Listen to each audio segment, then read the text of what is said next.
Good evening, wrestling fan. Welcome to the Guerrero family tribute to Brother Eddie. Chico, this is happening here at the Denver Coliseum, July 2nd, 2006. My name, Larry Rivera, and it gives me a great pleasure to be here with my sidekick and co-host for the evening, the one and only veterano, Conan, El Bárbaro. Welcome, Chico. Hey, thank you very much. Here we are, giving our respects, this tribute to the one and only, the great Eddie Guerrero. We're going to have a great night of wrestling, and we're going to start it off with Dan Kubrick, who's a bald one, Jason King, and the guy with the mask, Gallo Tapado. Now, Larry, I don't think that's the original, right? Can't be the original, Chico, because we are talking about one of the veterans of the Lucha Libre. I'm sure he held some singles titles. I don't have the statistic books in front of me. The encyclopedia and the brain is going a little bit. That's what happens when you get a little older, Chico. But I can tell you that the original Gallo Tapado is a legend in his own time. Whoever this is, well, he's probably trying to keep the name alive. Yeah. And there's nothing wrong with that, Chico. You can't blame the guy for doing that. No, he might be a cousin, he might be a student he trained, he might be one of his sons. But I remember the original Gallo Tapado when he had that famous mass versus mass match against Fuerza Guerrera in La Arena, Mexico, where Gallo Tapado came into the ring with a gallo, and Fuerza Guerrera went over there and took it away from him. That's right. Stomped on it.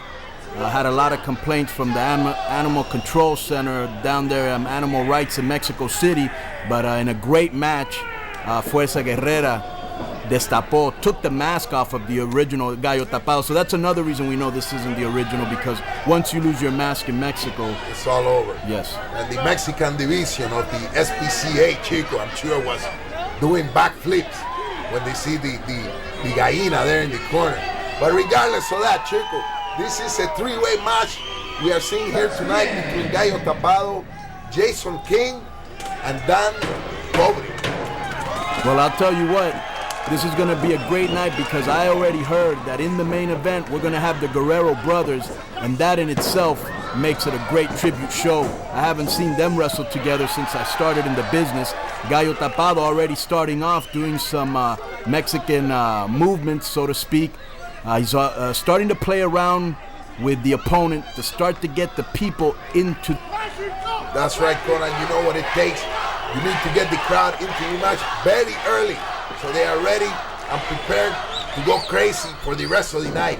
And you mentioned the Guerrero brothers, Chico, Chavo, Hector, Mando, being here in great tribute to their younger brother Eddie, who has been taken from us in a very tragic way, and we are here to pay our respects to one of the greatest wrestlers of the last 5 years here in this industry known as professional wrestling, Chico.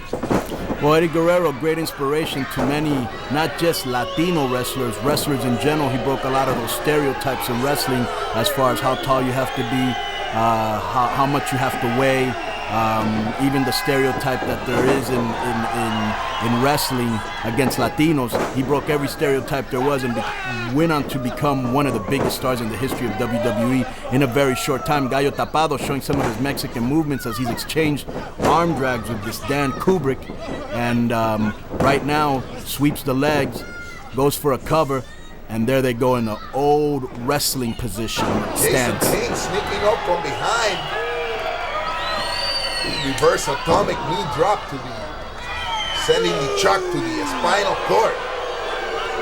And this is a three-way, so there really is nobody here really in unison with anybody else trying to get anybody out of the match. Everybody's just going for broke, dog eat dog. You turn your back, the other guy's going to attack you. This is one of the harder type of matches in wrestling anyways, because you're basically facing two guys at one time, at all times. Gallo Tapado reaching into his bag of tricks, of lucha moves, to get out of that double armbar situation, double team. They throw double clothesline. He's waiting to run to the corner to probably do a backflip or maybe what we call a bandera or some scissors. Playing with them again, getting the people into the match, that entertaining lucha libre style that so many guys like Super Astro made famous, Super Muñeco made famous, Kendo made famous. And here Gallo Tapado, after a plancha, Boy, Super Muñeco, that's the name from the past. Yes. Gallo Tapado in control of the match as he takes Dan Kubrick. Wow! The flip over, direct landing with a drop kick on Jason King. And here comes the double team again. Conan, you were mentioning earlier about Eddie and the tremendous agility that he had in the ring. It's also, you have to note that he was one of the most well-conditioned athletes in all of pro wrestling. I believe at one time his body fat measurement was something like 3 or 4%. Something incredible like that. Well, it was ridiculous. The diet he was always on, the way he took care of his body was just ridiculous. You know, he was a person that was very proud of his craft, very proud of the Guerrero name, very proud of this profession, and he showed it every time he went out there. Hopefully these guys have been inspired by Eddie Guerrero, because I tell you, so far we've seen a lot of missed moves. We've seen, maybe they're nervous, you know. You know, the opening match, there's a certain set of nerves that set in, and maybe they haven't gotten the butterflies out. But now we're starting to see, for really the first time in the match, Dan Kubrick and Jason King starting to have problems. The four-armor smash going back and forth now with some stiff kicks to the shin, to the back of the calf. Now, if you watch the type of match, that's probably why we've been seeing timing issues and missed moves, because, you know, Gallo Tapado obviously trained in lucha libre, and these two more of an American style. So right away you're going to have a clash. Yeah. Clash of a style. Styles clash and timing problems. And here is Jason King with an attempted tip pin. Only the two. Gallo Tapado wisely staying outside on the apron, getting some air, recuperating, so he can come back in.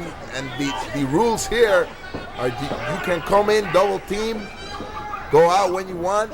It's more or less a free-for-all with the three-way match. If you notice, they have a more physical type of style also, and there he hits him with that fisherman suplex, almost like a brainbuster. At the same time, goes for the pin. Gallo Tapado stops the referee. No lucha libre. As you notice, every time Gallo Tapado comes in, he's always asking the people to get into the match. And that's what I'm talking about. He's the type of person that's going to try to use the people to feed off their energy. And that's an old lucha tactic. Definitely. Going way back. A body slam from this Jason King going up to the top rope. Gallo Tapado meeting him halfway, giving him what we call un raquetazo. 3 of them for good measure. Galletazo ahí, chico. Una galleta. And looks like he's going to go for a superplex. Jason holding on. Uh-oh. Dan Kubrick adding another variable to the action. Look at that. Ooh, that looked dangerous. To tell you the truth, and Gallo Tapado again asking the people to come into the match, and he's feeding off that energy. He's feeding off what the people are shouting at him. I'm sure that they're shouting stuff to him in Spanish to motivate him, because he's definitely the crowd favorite. Tremendous Hispanic population here in the city of Denver, Colorado, where we are here in the Denver Coliseum, celebrating a tribute to Eddie Guerrero. Only 2 count there, as Dan Kubrick went for the attempted pin. Look at this reverse cradle. Only 2 beautiful moves. And for somebody his weight especially, so he's now showing that he's had a little bit of lucha training. He's coming alive now. It took a little bit.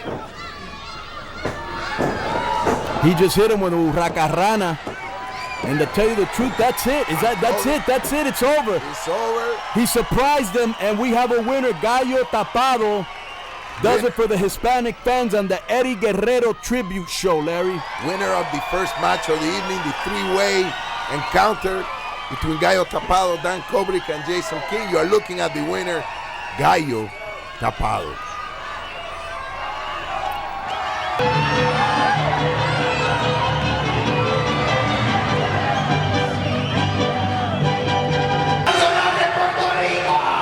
Here we are again, Larry, with the second match of the night, and there's Pierrotito, who's going to be taking on one of the biggest legends in the history of mini wrestling.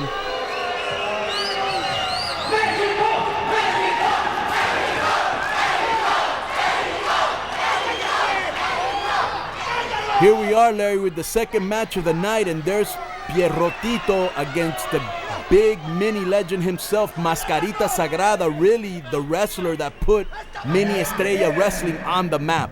And Pierrotito, of course, flying the bandera boriqueña, trying to get the Mexican people riled up, Chico, as him and Pierrot Sr. have been for the last 5 years or so. Well, he's part of Pierrot Jr.'s faction, as we've seen in La Arena Mexico. It's had a lot of people in it, starting with Veneno, and he calls himself Comandante Pierrot, saying he's from Puerto Rico. Oh, look at it. What's Mascarita doing? Wiping the ass with the Puerto Rico flag, Chico. You know, that's a sacrificio, Chico, or whatever you call it, sacrilege. Yeah, well, Pierrotito, to tell you the truth, has had there he goes with the rolling clothesline and an elbow, but Pierrotito has been having a big feud with Mascarita Sagrada all over Mexico for the last 2 years and a half, and it looks like it's going to culminate in the biggest type of match that you can have in Mexico, which is a mask versus mask, máscara contra máscara. And I'm sure Pierrotito is pushing the limit of the minis limit, because he looks like almost 5 feet tall, Chico. Yeah, he is pushing the limits both in height and in weight. But he says he's Boricua, but you know, we all know that he's actually Mexican. Mascarita Sagrada from the grand state of Zacatecas, and he's really the guy, the pioneer that started all of this in AAA. An idea, the brainchild of Antonio Peña, who originally started with Mascarita Sagrada, the one you're watching right now, Octagoncito, Espectrito. Those were the guys that put the minis on the map. Tremendous matches those guys used to have. Piratita and Mascarita just flying all over the place, Chico. Piratita, you had Jerrito Estrada, Espectrito. I mean, there's been so many, and of course now you have the younger generation with Suki and Ultimate Dragoncito and Parquita, and there's Mascarita Sagrada moving out of the way when he was in the corners, leapfrogging and doing an arm drag on Pierrotito. The one thing we can say about Pierrotito, right there, un toreo, and he comes up, he arm drags him again. The one thing that we can say about Pierrotito is he can move for his size. That's true. That's true. And Mascarita a little distracted, because as soon as the bell rang, Pierrotito went to work on the mask. But Mascarita is already unlaced. One good yank. So wait, was that 3? Was that it? Wait a minute. No, I can't believe it. That's it, Chico. Mascarita Sagrada just went in there and beat Pierrotito in possibly less than 5 minutes. Óyeme, ¿qué fue? What was that? What a big surprise. Unless they're going to do 3 falls. 2 out of 3 falls. Well, fall number 1. That's what it is. We have a real quick first fall. Mascarita Sagrada out of nowhere, surprising Pierrotito. And, you know, basically the old adage, you snooze, you lose. Pierrotito took his eye off the prize for a second. And that was all it took for Mascarita Sagrada to gain the victory here in the Denver Coliseum. Let's not forget, ladies and gentlemen, we are here as part of a special tribute to our fallen brother, the one and only Eddie Guerrero, the youngest brother of the famous wrestling family, the Guerreros, led by the patriarch, Gory Guerrero, the one and only, one of the most famous wrestlers in the history of the Lucha Libre, famous for his matches with the very savage and sadistic Cavernario Galindo, and the matches with the great Enmascarado de Plata, El Santo. That's right, Conan. Well, I'll tell you one thing. We see that the matches started off real quick, but you're right. You know, Gory Guerrero, the father of Eddie Guerrero, was a guy that actually started what is called as El Caballo, here in the United States known as a camel clutch. His father invented that. The great El Santo, probably the most famous masked wrestler in the history of Mexico, popularized it. He also was a person that the Goria Special was named after. You've seen Eddie Guerrero use that hold many a times in the WWE and AAA and WCW. Was a man that really revolutionized a lot of Mexican holds that a lot of people don't know started with the great Gory Guerrero. Eddie Guerrero, of course, an accomplished amateur wrestler and a person that I wrestled with many times in Mexico. especially since I started in Ciudad Juarez, Chihuahua, which is on the border of El Paso, Texas, where Eddie Guerrero grew up and where his father was a wrestling promoter. We had many classic feuds in El Jose Neri Santo Auditorium. As a matter of fact, we still hold the all-time sellout record, selling out that arena 13 weeks in a row. Greatest stories, chicos. You're going to be hearing those stories and more all throughout this DVD.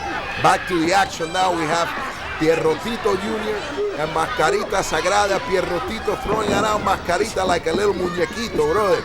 Look at this. He goes for a senton and misses. Mascarita Sagrada, who's got to be, like I told you before, besides being a pioneer, he's also another person that invented a lot of the moves that we see today in the mini estrellas division. There, Pierrotito trying to hold on to the referee. The referee pushes him off with a 2 count. But he may have come up with the corkscrew plancha. Probably, yeah. I think he's the first guy I ever saw do that. Of course, Hector Guerrero's made that part of his arsenal. Pierrotito chiding the referee for not counting quick enough. Mascarita Sagrada being pushed into the referee. Referee goes down. He's actually sat on the referee's face 3 different times. Now he nails him again. And the referee, this could be grounds for being disqualified, Larry. What do you think? Could be. Depends on how bad a day the referee has had up to this point, Chico. But it looks like they're going to let him slide. Pierrotito wondering why he's being chastised by the referee. The crowd trying to get on the side of Mascarita. Oh, look at it. Referee dishing out his own form of the punishment, Chico. That's twice he's done that. That's twice he's done that. And that's Mascarita Sagrada also getting the people into the match, and people being entertained by this. That's why he's one of the all-time favorites, and still, after so many years, still is a big draw. Pierrotito running to the ropes, and obviously Mascarita Sagrada 1 step ahead of him, backflips off his back, does a cazadora, takes him into a form of a victory roll, and we have a 1, 2. He reverses it, 1, 2, 3, and there we go. Evening up the falls at 1 apiece. Pierrotito claiming victory. And Conan, back to some stories about Gory Guerrero. That is one of the wrestlers. He wrestled up until maybe he was in his 60s. Because there was one point where he came to Los Angeles, I would say about 1977, 1978, and actually won the America's title, America's Heavyweight Championship, in a feud with the dangerous Jabba Rook, we all know as Johnny Rocks. Did you see that match yourself? I saw that match myself. At that age, could he still move, or was he so hurt he couldn't do anything? He could move. You could tell that the age was getting to him, but he had you could see the skin was starting to hang a little bit, but the thing that was most important was the attitude was there, the spirit was still there, and he had his son Hector by his side to help him with these matches, because it was him and Hector, and on the other side Jabba Rook and the one and only Roddy Piper. Wow. You have to keep your eyes open whenever that guy's on. Well, and it's funny because Roddy Piper went on to have a classic feud with Chavo Guerrero Jr. in the Olympic soon after that. To tell you the truth, I saw him in a match.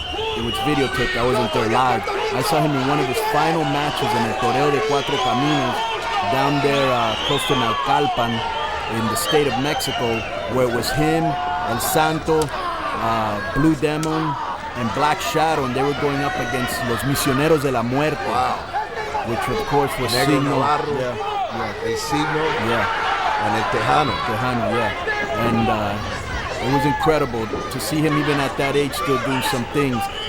Here we see Pierrotito, who won the last match, grabbing Mascarita Sagrada by the mask, and he's got to be very careful because he's already unlaced, and if it comes off, he gets disqualified. Those are Mexican moves. Martinete, and well, who knows, because he just hit him with a Martinete, which is a form of a pile driver, and that's illegal in Mexico. That's also a bad move. So obviously we are here in the United States, chico. Yeah, we're under U.S. rules, obviously. They don't call it Lando the Free for nothing. Exactly. So he may take the mask off and nothing happens. But we've seen the referee already hit Pierrotito a couple times and kind of do what he wants. So who knows? It might be a combination of both type of rules, American and Mexican. We are here in the third fall, here in the Denver Coliseum, the special Guerrero family tribute to the one and only Eddie Guerrero, rest in peace, who's more than likely looking down on the matches right now saying, come on, chico, let's go. Mascarita Sagrada playing with Pierrotito again. You know, like I said before, doing the same thing Gallo Tapado did, entertaining the crowd, bringing him into the match. By that I mean instead of having a crowd that's quiet, now you have a crowd that's laughing, that's shouting, that's helping you, that's giving you energy, that's motivating you. You hear a lively crowd, which obviously is a lot better than a dead crowd. So that's what Mascarita Sagrada right now is doing, bringing the crowd into the match. Pierrotito making fun of his size, getting on his knees, crawling around. Mascarita Sagrada, obviously being a veteran, isn't going to be impressed or in any way fall for these tactics. Well, like you say, Conan, the fans here getting excited with each mounting. But look at that! The psychology of Mascarita. I can't believe that Pierrotito still falls for that kind of maneuver, that kind of tactic. Well, Mascarita, you know, that's why he is who he is. And now, wait a minute. Now he's having problems with the ref. The ref telling him, you can't step on his toes, you can't smack him. And I think Mascarita pushed him back. We may have another match breaking out right here, Larry. He may be questioning him on the foul. That was almost looked like a foul. Yeah, it did look like a foul. But this is going on long enough. Mascarita winding up for like a bolo punch. And he hit him with a hook. And then he counts 3, counts him out. Comaricholas is beginning, chick. And that's what I'm saying. Now the people are into the match. They're happy, they're laughing, they're shouting. You know, the kids are having a good time. So now he's got the people into the match. So he feels he's in control right now. He shoots him into the corner. Mascarita moves out of the way. He goes out with a flecha. And Pierrotito flying straight out. Like a torpedo. Like a torpedo. He might be coming off the third rope. There he is. He's already standing, almost standing on top of him. He's going to come out for something, either a racarrana or a plancha. Wow. He hits him with a plancha, with a little plancha at that. And he might have hurt his leg. Stunned. Yeah, stunned himself. That's what it is. Yep, that's what it is. He's stunned. Both luchadores, mini luchadores. Going up to the top again. Gasping for air, looking for... He hits him with a second plancha. Pierrotito rolls through 1, 2, 3. Is that it? Wow. Was that it? No, he's saying 2. He just barely kicked out. He got that left shoulder up at the very last nanosecond. I thought he had him. Pierrotito toreando him, kicking him to the ropes. He takes him in a cazadora into another victory roll 2. Oh no. This is going back and forth now. I think Pierrotito feels that he has Mascarita where he wants him. Mascarita's trying to outsmart Pierrotito, using his speed to maybe get a quick pin on him like he did in the first fall. Grabbing him by that mask again. Like I said, I'm not sure if taking the mask off will result in his disqualification, but he shoots him to the ropes. He waits for him in a backdrop. Mascarita Sagrada arm drags him. Gets on top of his shoulder for a victory roll. No, he spun into a cazadora and he arm drags him out again. Mexican arm drag. He hits him with a taco. Mascarita following him. Stands right next to him. Pierrotito, look, that was a foul. Definitely that was a foul. He could get disqualified right there. He's going for the cazadora, looks like. Ooh. He stopped him just as he was going to spin around and do the move made famous by Pepe Casa, Negro Casas, his dad. Slams him to the corner. Mascarita Sagrada waiting for him. He takes him out in a bandera. He lands standing on the third rope. Comes off with a cazadora. Takes him into a pin. 1, 2, 3. That's it. That's it. Mascarita Sagrada with the victory in the second match, Larry. Incredible agility by Mascarita Sagrada, the winner of this match.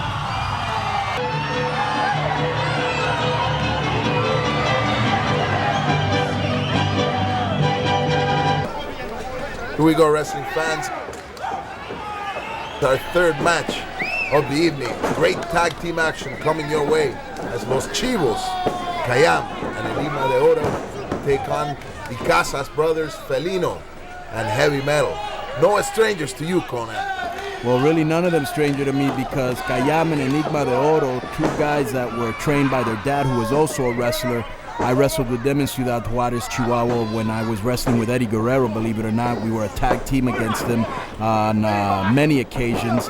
And of course, Felino and Heavy Metal are brothers, and they've been trained by Negro Casas, their older brother, and Pepe Casas, their dad, who's a referee with the promotion AAA in Mexico City. Right now, you're starting to see what we call in Mexico llaveo y contra llaveo, which is chain wrestling. And Felino now having the best of right now, I can't tell if this one's Cayam or Enigma de Oro, but I guess we're going to have to figure it out in a minute.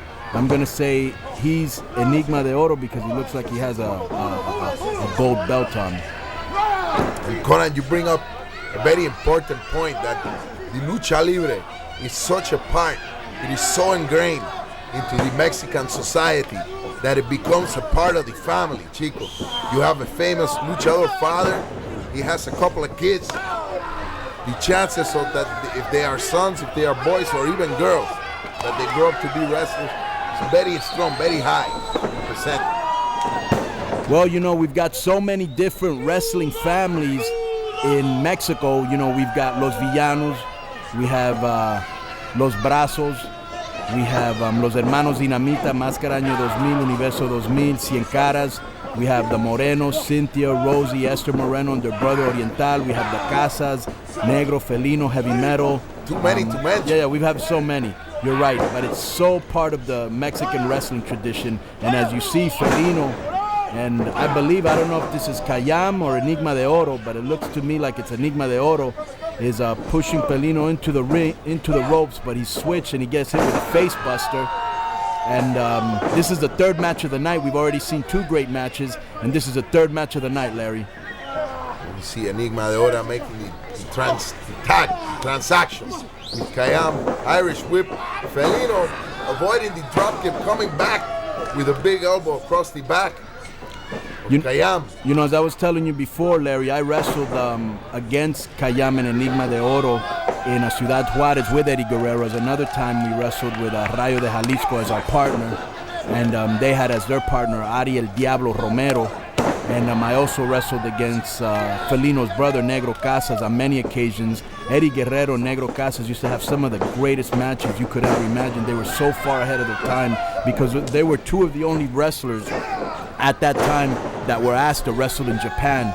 So they had the Japanese style, the Mexican style, and the American style. They really started to revolutionize Mexican wrestling as we know it today.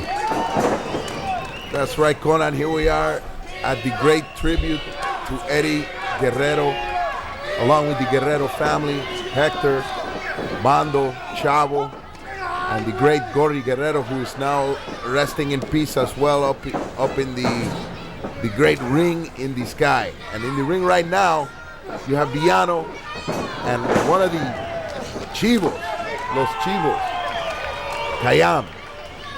Or is that Enigma de Oro? Chico, I can't tell. Conan, I'm confused. They're so identical, and they really don't have any markings on their outfits to distinguish them. So, you know, right now Felino and Villano showing why they're two of the top heels in Mexico, two of the top wrestlers in the world. They both have been to just about every major promotion at one time or another in Mexico and in Japan. And Cayam and Enigma de Oro, they've been, besides being brothers, they've been partners for over 15 years. So there's a lot of experience in that ring right now. Now, who is their father? Their father, I believe he wrestled by the name of El Chivo. Valente Perez, who started the magazine Lucha Libre, gave him that name. Now as we see, Felino drops down, Villano hits him with an elbow. Villano's dad, the great Rey Mendoza, who was a commissioner for Box y Lucha, the wrestling commission in Mexico City, who gives you your wrestler's license, who passed away. A man that really had a style very similar to Eddie's dad, Gory Guerrero, was a person that was known as a brawler and a great mat tactician, and probably one of the greatest wrestlers of all time in Mexico. Was the father and the trainer of the Villanos. The great Rey Mendoza. The great Rey Mendoza, and all five of his sons turned out to be magnificent wrestlers. Of course, there was the great match. I can't remember which Villano it was. A few years ago, the great match with Atlantis. That was Villano Tercero, Arturo Mendoza, and that was in Arena Mexico, which was a sellout. And yeah, great match, which actually in that match, Villano Tercero, who had really wrestled almost his whole career in El Toreo de Cuatro Caminos in the old UWA promotion, ran by Carlos Maynez, connecting one of the top stars. Then after that, he went to AAA, a promotion that I was on at the time with Eddie Guerrero and Love Machine Art Bar. We were the Gringos Locos. He really had spent very little time wrestling in Arena Mexico. He went down there, started a feud with Atlantis, was only wrestling there about 2 years. The people really hated him when he had a mask on. When he lost his mask against Atlantis, he became bigger than Atlantis in Arena Mexico. Incredible. Sometimes in a match that you think that because you're going to lose, you become more popular. That happened to me in my match against the great Perro Aguayo. A lot of people thought that once I lost my mask, that would be the end of my career. But actually, that's when my career really started. A new chapter. A new chapter, that's how it was. Chico, right now we are looking at Villano with a DDT of the second rope on what appears to be Kayam, one half of Los Chivos. Enigma de Oro, his brother, coming in for the save.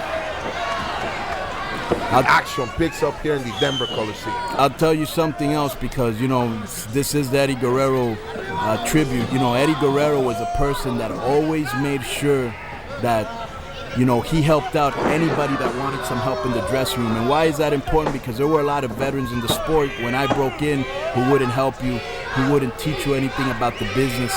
And you ended up going out there and getting hurt. You ended up going out there never learning the finer points of the business. But Eddie Guerrero was always willing to help somebody.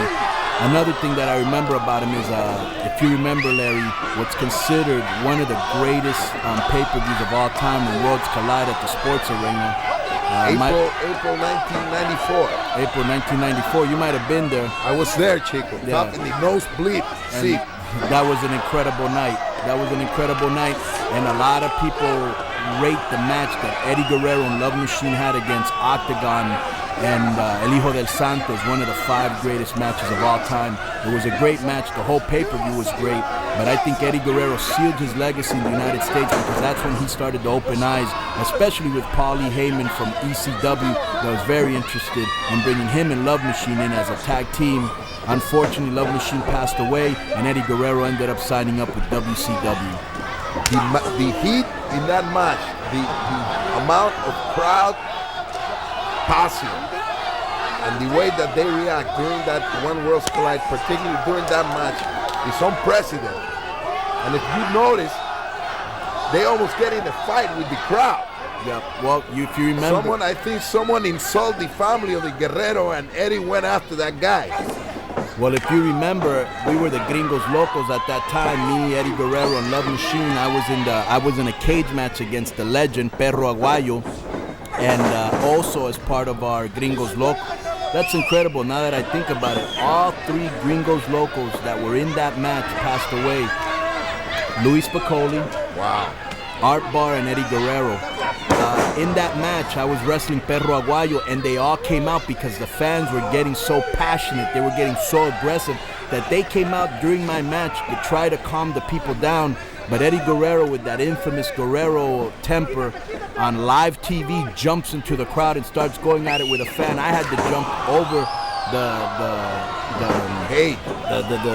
cage, outside of the cage, and then go over the protection and go into the crowd and pull Eddie out. And when I went in there, somebody punched me, and another fight broke out. It was an incredible night. It was very passionate. It was historic.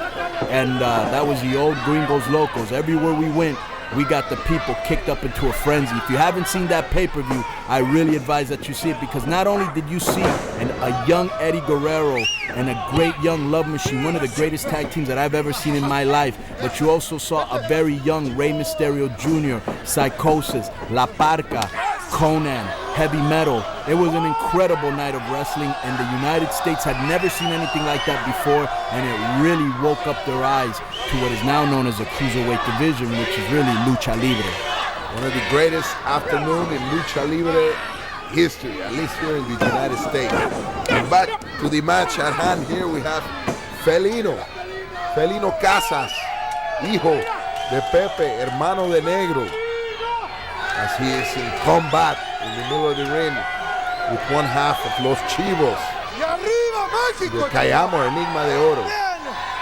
Your guess is better than mine, Conan. I bet I can tell you that right now. I'm still having trouble figuring out who's who myself. Felino hitting him with a mortal, with a 2 count. There come I'm gonna say that's Kayam. I'm still not sure, but to tell you the truth, I do know that this is Felino tagging off to Villano, and very rare that you see Felino and Villano tagging up, just for the simple fact that most of their careers they've always wrestled in different promotions. So it's kind of weird for me seeing them as a tag team, but they've looked very good so far, and I believe that that's Villano number 5.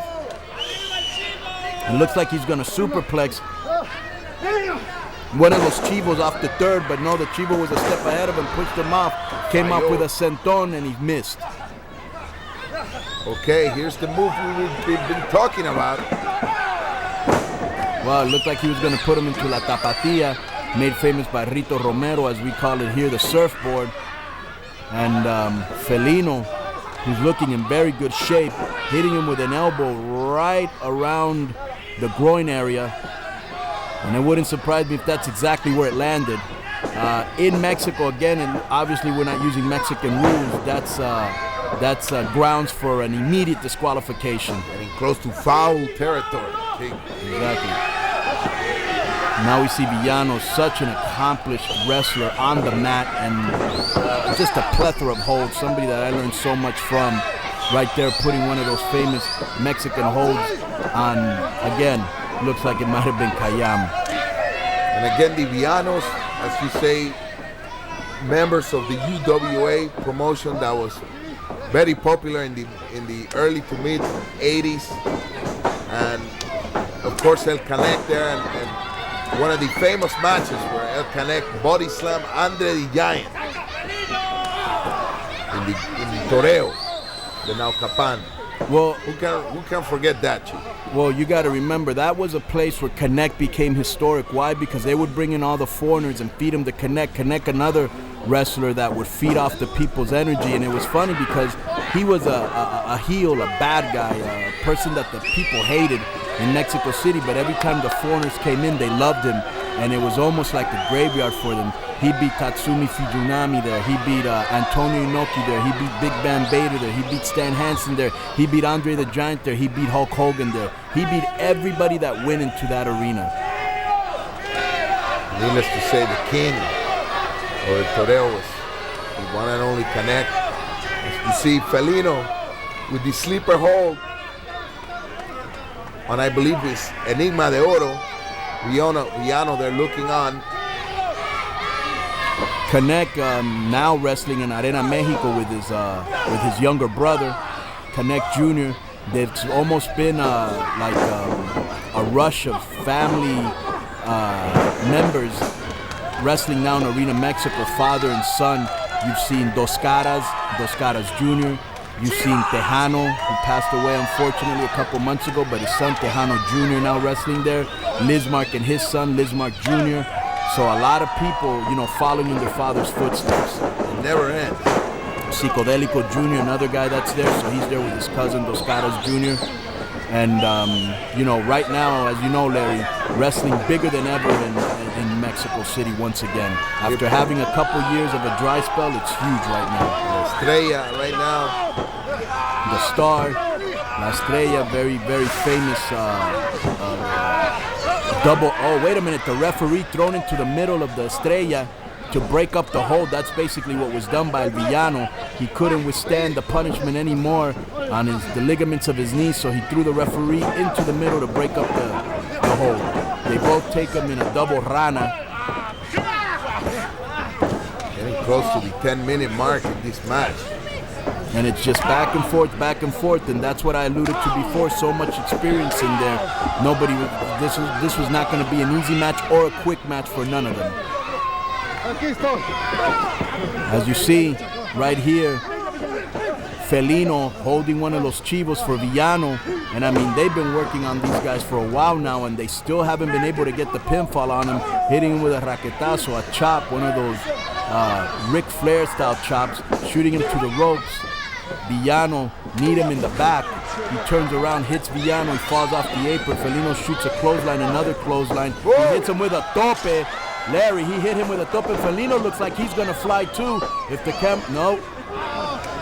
He got stopped by the other Chivo. Had problems picking him up, going to the top rope. Whoa! Felino rushing that. Yes. And that might be a loss. 1, 2, 3. He rushed it, you were right, and it caused him to lose. Caused the team to lose. Hopefully there won't be no friction between Villano and Felino, but the winners of the match, Los Chivos.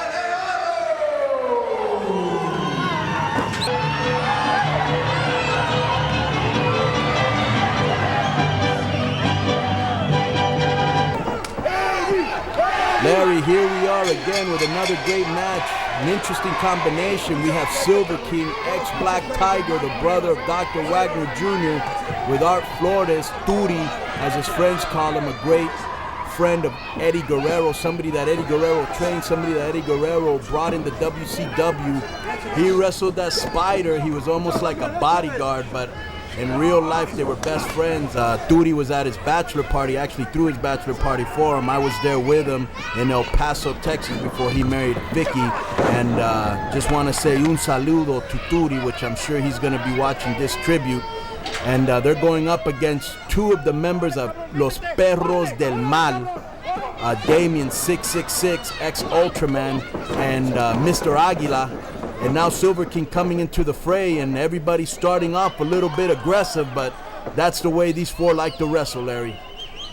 Damien, 666, Chico, always looking sinister. You know what I'm talking about? Yeah. Putting the sinister. Putting the devil inside of you, Chico. Putting the brujeria. Ahí mismo, that's what you're talking about. You have to be careful with that. Keep the lights on at night, Chico, because the brujeria. You turn it on, the black cat comes in. But enough of the superstition. Back to the action. Do you think, I just got a quick question, do you think that rock group that's been doing such great performances in Mexico, La Brujeria, would they be big fans of Damien? Big fan. Big fan. Almost the other way around. Would Damien be a fan of Brujeria? I think Damien would be a big fan of Brujeria. No question about it, Chico. No question about it. Now remember, Damien really became popular with another member of Los Perros del Mar, Halloween, from Tijuana, Baja California, when they were Mexico's most wanted.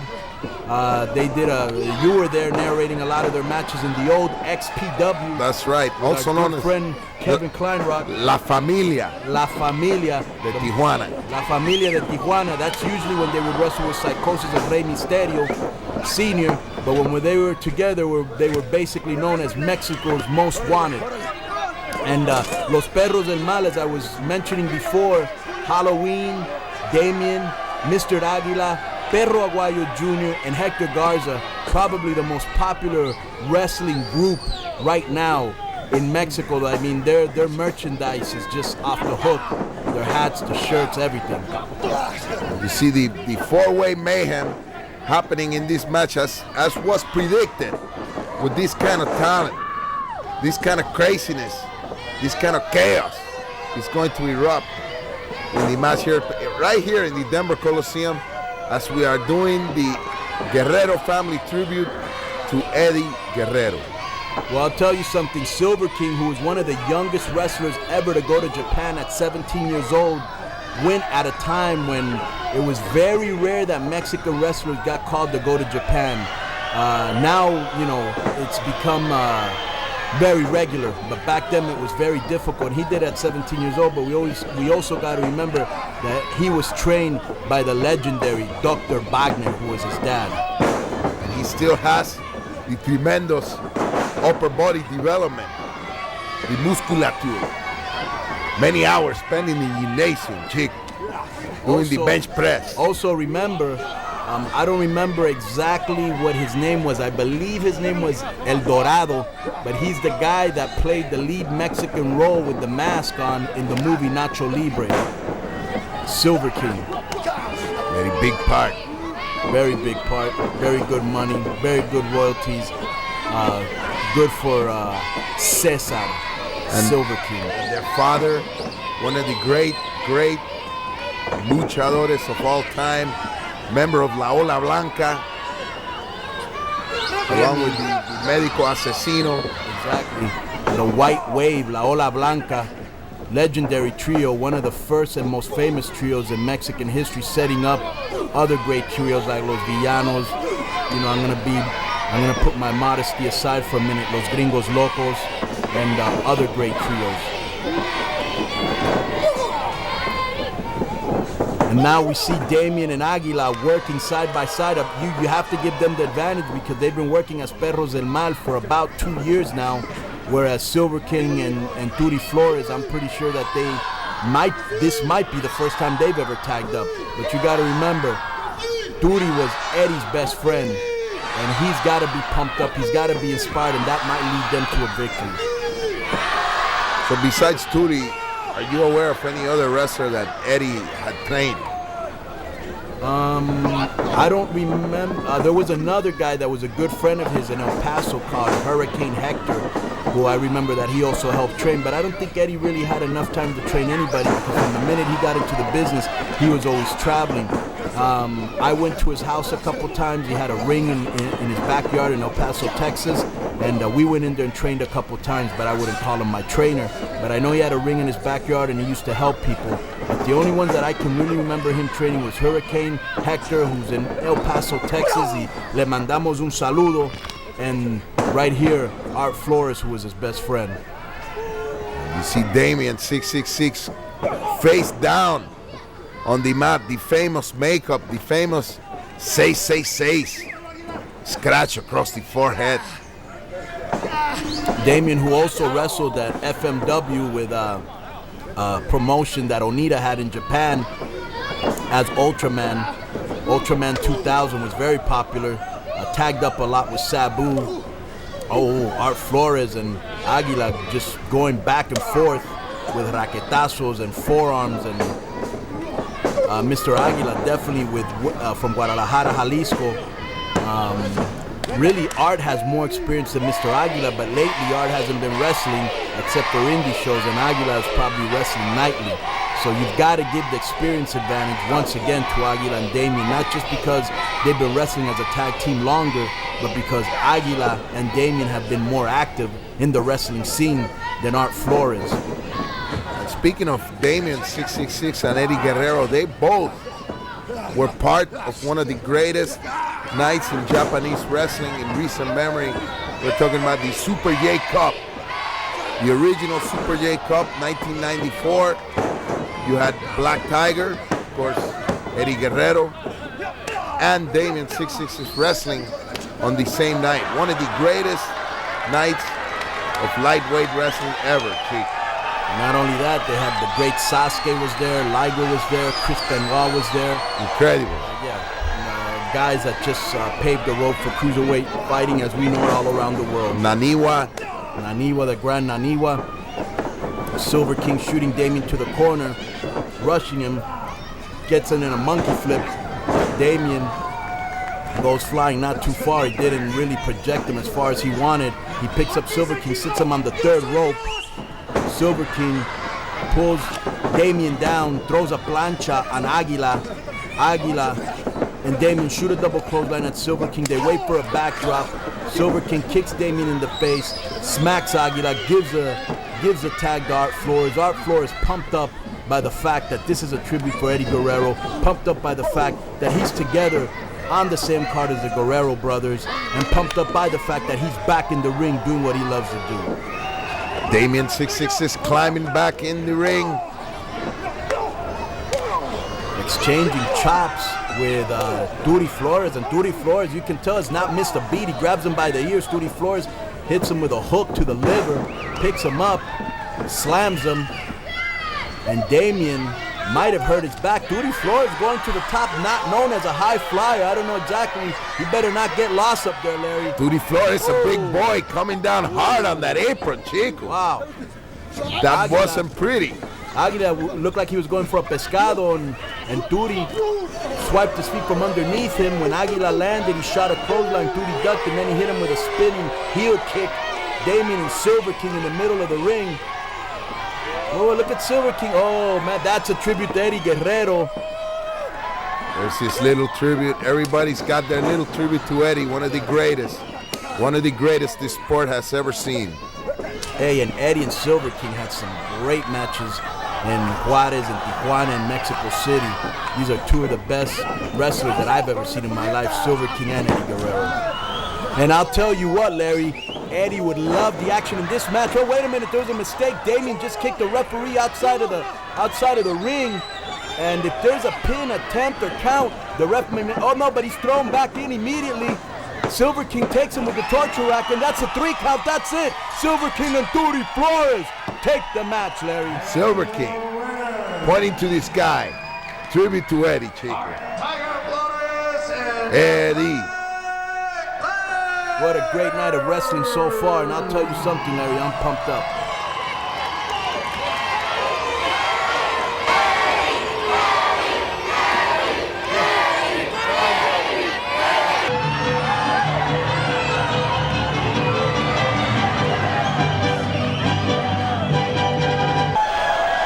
Well, ladies and gentlemen, you are looking at an image that only a mother could love, Chico. Look at that. Look. Oh, yeah. Look. That's Brazo de Plata, one of the most favorite and funniest wrestlers because the people just love him. Going out there and doing kind of his rendition of a strip dance. And Brazo de Plata, who just left Arena Mexico, el Consejo Mundial de Lucha Libre, well, he just got smacked right in the face. And he's going up against the Black Warrior. The Black Warrior. Right there, he's starting to do a couple bodybuilding poses.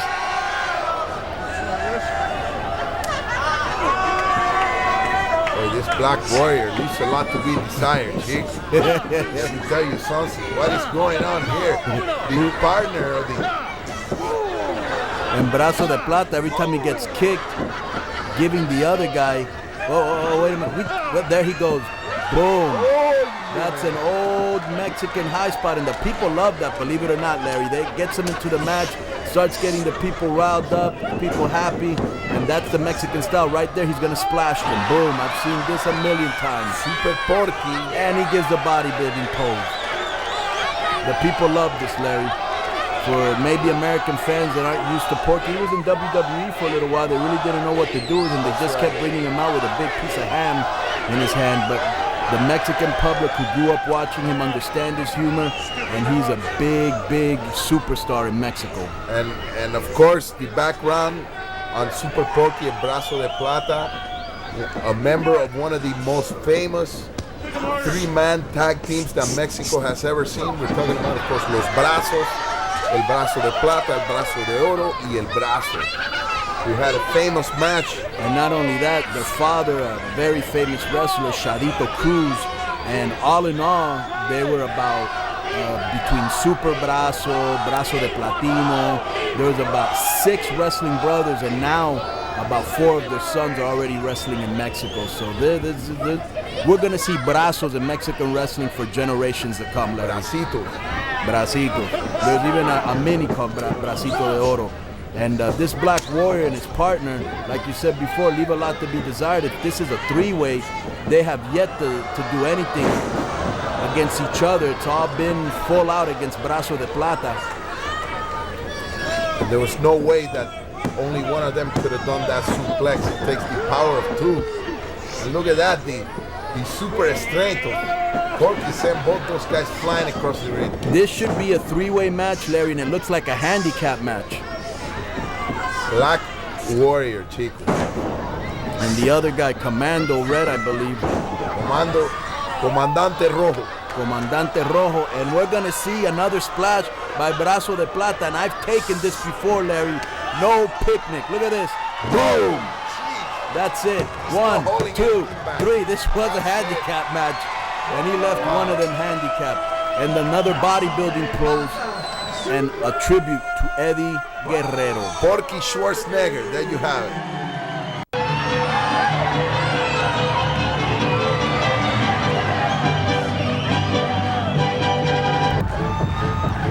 Here we are, Larry, with the grand entrance of La Parca, who will probably dance before the match is over, probably before the match starts and after the match is over. And in between. And in between. He's somebody that has become a fan favorite, somebody that really revolutionized Mexican wrestling with his peculiar style of wrestling. There's Super Parca, who's actually his uncle. They've been feuding for a while now. They're both from Monclova, Coahuila, the state of Coahuila. And there's the dancing. Okay, now see, he's getting the people into the match, much like Brazo de Plata did, much like Gallo Tapado did. If you notice, Mascarita did. The Mexican wrestlers love that. They love to get the people into the match. And some more dancing. The people are asking him to keep dancing, Larry. Now I got a question. You know that great rock group, Brujeria? Oh yeah, man, brother. Would they be big fans of La Parca? No question.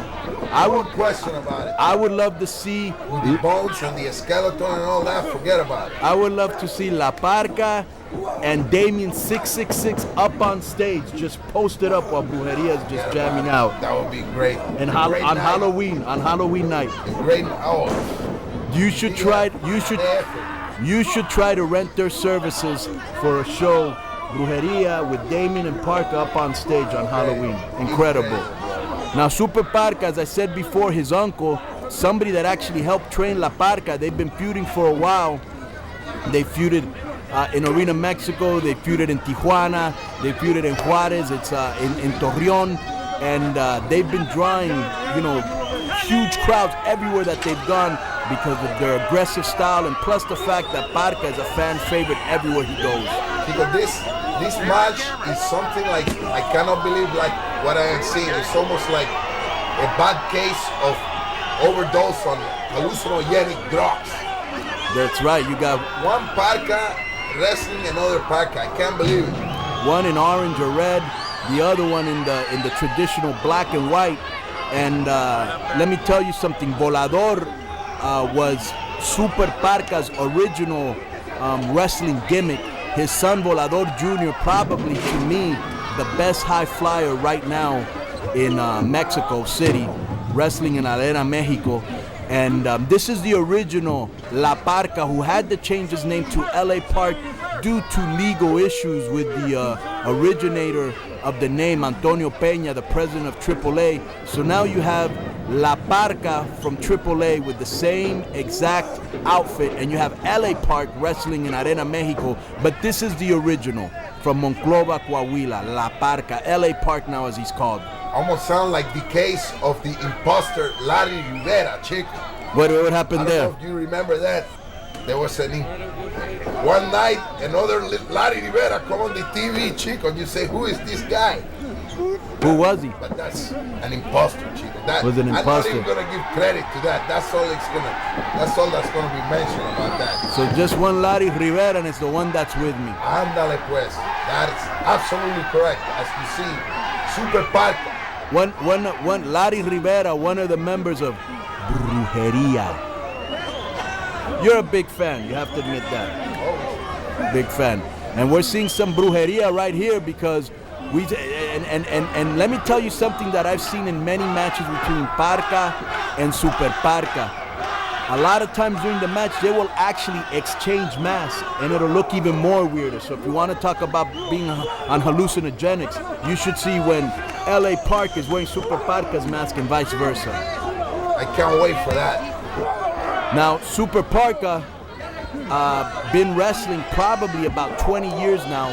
La Parca, or LA Park, has been wrestling about 18 years. LA Park, if you remember, was in the LWO with Eddie Guerrero. In WCW, he was part of that group that Eddie Guerrero started with Hector Garza, Dandy, Damien, and it was something that really started Eddie Guerrero on his way to popularity because it was the first time they let him talk before they would just put him into the ring and he was such a wrestling technician.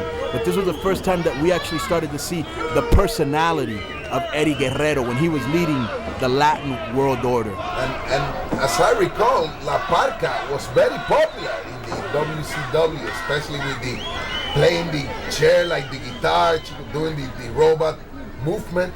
Very popular with the American kids. Yeah, they called him the chairman of the board. Unfortunately, WCW never really understood Parca's unique wrestling style and never gave him the shot that he deserved, but he went back to Mexico and to this day is one of the biggest draws right now in Mexico. Super Parca taking off his glove and slapping Parca on the chest a good 5 to 6 times. Now Parca's probably going to take his glove off, there we go, and do the same thing to Super Parca. He's asking the people are telling him, yes, we want to see you smack him the same way he did you, and that's what we're about to see, Larry. You know, going back to what you were saying earlier and extending that a little bit further, I don't believe the staff at the WCW, Mr. Bischoff, does not understand. Could you pronounce his name again? Eric Bischoff, Chick. Exactly. Do not understand the value of the Mexican mask, of La Máscara, and what that means to the sport and to the people. He underestimated the value by removing the mask of Rey Mysterio Jr., removing the mask of Fuerza Guerrero Jr., removing the mask of Psicosis. What is the purpose of that? Without any build-up, any kind of payoff, chick. It was more like a slap in the face. But that's just an opinion of su servidor, Larry Rivera. No, you're absolutely right. I think the wrestling community was incensed. I was there in WCW when that happened. I fought Eric Bischoff, or Bischoff as you called him, tooth and nail not to do it, but he was hell-bent on doing it just because he could, and he really almost ruined a couple of wrestlers' careers. Single-handed. Yeah, but now you've seen, some of these guys that were in WCW, the huge stars that they are in Mexico, like La Parca, Damien, Halloween, Silver King. The Parca hitting Super Parca with a tope, un tope suicida, a suicide tope, Larry, and right up against the guardrail. Super Parca looking like he's in the back of the head. High. Got ready. I'll tell you something. La Parca was a unique character in WCW, somebody that to this day, that even though he hasn't really wrestled in the United States for about 5 or 6 years, he was in TNA for a little bit.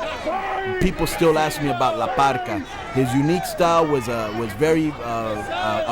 fan favorite, crowd pleasing, and that's something that Parca's always been able to do. That very few Mexican wrestlers that come to the United States, sometimes their style doesn't translate, but Parca's style always translated well with the fans. They liked him anywhere. Conan, I've had some opportunity to spend some time with La Parca, and one thing I noticed when I was sitting at the table with him having some drinks, I looked at the hands, and they are the scarred hands of a warrior. This guy has been in his chair of tussles, if you know what I mean. And we're not talking about inside the ring, we're talking about outside the ring, chick. Yeah. Well, he's a one tough guy. Yeah, Parca's a guy that never shied away from fights. Me and him had a real good one in Guadalajara once in Rio Nilo that started in the ring very professionally and ended outside of the ring personally. And to tell you something, he's one tough person, somebody that I respect as a wrestler, and he's a real good friend now. At that time, we were mortal enemies. But Parca really grew up in a tough environment in Monclova, as I said before, and really has had to fight for everything that he's had in wrestling. And I salute him because, like I said before, Larry, right now, not only is he one of the highest paid wrestlers in Mexico and one of the favorite wrestlers in Mexico, but he revolutionized the style. And because of him, we have Super Parca, we have Parca AAA, we have La Parquita, and we have so many other wrestlers that have designs that look similar to La Parca. That's right. Not only influential with the in-ring style, but in the wrestling fashion as well. You saw Super Parca arm drag him off the third, and he might have hurt La Parca seriously, because I see the Parca, just the way he's moving, that he might have either had the wind knocked out of him or he might have hurt his shoulder, but he's really having trouble standing up. And Super Parka, who, like I said before, has trained him, has been his partner in the ring, knows better than anybody else anything that Parka can come up with. But we'll find out in this match if, it's kind of an old cliche, but if the student has bettered the master. That may be the case here, Chico. And talking about back to the fashion statement here, look at the elaborate costume, the fashion, the trunks, the boots. A lot of time goes into designing this thing, Chico. It's a long way from the black trunks and the black boots of Dick Murdoch or Vern Gagne. Definitely, this is not the traditional style of wrestling outfit, and Parka's not your traditional type of wrestler. He loves to do humor, but at the same time, he loves the brawling, and he also loves the extreme aspect of wrestling. But if you want to go hold for hold against him in the middle of the ring, he's also very well versed. I mean, he's about as well-rounded a wrestler as you can find. He reminds me a lot in that sense of Eddie Guerrero, because Eddie could wrestle you in any type of match that you wanted. Parka, out of the same mold. Could be a death match, could be American style, Japanese, doesn't matter. And look at Super Parka taking off like a pescado and a pájaro mixed together, chico. Yeah, he looked like he definitely. When he was Volador, when he wrestled as Volador, and he was Misterioso's partner, who was a good friend of yours, Misterioso. Hello, how you doing, chico? He actually went to wrestle in Salt Lake City not too long ago, and I saw him. He's living over there now. But when he was a partner of Misterioso, he used to do some really revolutionary and unique high-flying moves. So it's something that is in his arsenal. He's not. I wouldn't say he's as good as La Parka in extreme wrestling. He's a good brawler, he's a good ring technician and a flyer, but I think the one thing that Parka probably has that Super Parka doesn't is he's mastered extreme wrestling really well. Beautiful inside rolling cradle by Super Parka, only gets the two, besides Parka close to the foot on the bottom rope. And this match has really been a match that's really, look at Parka holding on to his wrist. Remember I told you before he might have hurt himself? I'm sure he did now, just the way he was holding his wrist. But, you got to remember, these two wrestle almost nightly. So they come here to the Denver Coliseum to wrestle for free for Eddie Guerrero. And, who knows if they've been wrestling 10 days straight, 15 days straight, if they've been, sleeping in pain. It's just, I can just tell by the type of match and the pacing of the match that they're both hurting. And it's like the old NFL, Chico, the old Green Bay Packers, Chico. You pull a hamstring, you still play. You sprain your ankle, tape it up, get out there, play both ways, Chico. That's just the way it is. And in some sport, unfortunately, you have some people that are spoiled or the babies, but in this sport, in this business, you have no choice. The show must go on, Chico. Yeah, it's old school mentality. You wrestle if you're hurt. You wrestle if you get there late. You wrestle if you forget your wrestling outfit. You just wrestle. That's the bottom line. If you can show up, you have to wrestle. And, they're both old school wrestlers anyways. So they're the type of guys that I wouldn't doubt if both of them are wrestling with severe injuries, but they're out there for one reason only, for this Eddie Guerrero tribute show at the Denver Coliseum. And we've seen we've seen a plethora of stars so far. We've seen Mascarita Sagrada, Pierrotito, Felino, Villano, Super Porky. I mean, we have seen Duty. We've seen a pretty good mixture of young, new, older wrestlers, and everybody coming out for one reason, to show their respects to that grand legend, Eduardo Guerrero. Rest in peace, Eddie. Your family is here. We are here for you. And the best thing that we can do is do what you knew how to do best, and that is professional wrestling. Right, Conan? Well, to tell you the truth, Larry, besides the fact that he was one of my best friends in the business, besides the fact that I learned so much from him, he used to take me to his house in El Paso, Texas, and I would talk with his father, Gory Guerrero, before he passed away, about wrestling, and he would teach me wrestling maneuvers, and Eddie spent a lot of time with me. He was without a doubt. Now, I would say I've been wrestling 18 years, and I wrestled in Stampede, Canada. I wrestled all over Europe. I wrestled in WCW, ECW, WWF, AAA. I've been everywhere. He was without a doubt the best wrestler that I ever wrestled with in my life. I mean, Eddie Guerrero was just a special, special wrestler. And Super Parka's mask came off, and then Parka, this is the second tope he hits him with in the match. And he hasn't been disqualified. So obviously Mexican rules are not applicable or do not apply in this match. Because that's an automatic disqualification. Super Parka making no effort to cover the face. Some of you fans have seen old footage of luchadores losing the mask, and it's almost like they're losing the mother, Chico. They do anything they can to cover the face, cover the head. So no one, not the cameras or the press, the fan, no one can get a glimpse of what that face looks like. Now here, Parka, as I told you before, he's more experienced and better at extreme wrestling than Super Parka is, and he's taking it extreme. He's wrestling, wow, that's something you would never, ever, ever see in Mexico. But you also got to remember, something, Larry. I just remembered one of the reasons why his mask is off. He's already lost his mask in a match. Okay, so then maybe he's... Yeah, so he just went up. Concerned. Exactly, because Rey Mysterio Sr. does the same thing. He'll go into the match with his mask, and sometimes he'll just take it off at the end of the match. And one of the reasons that they wear the mask is for two reasons. One is a lot of people still think the mask is cool, and also they sell their mask at the shows. Super Parker with his foot on the ropes, but Parker was still, or LA Park was still able to break the 2 count. Close. 2-1-7-8. How many times have we seen somebody grab the referee and the referee doesn't do anything? There, he just got clotheslined by Super Parka, but he picked up the chair and nailed Parka with it, and that might be it. But wait a minute, remember, he pushed the ref. That might come back to haunt him.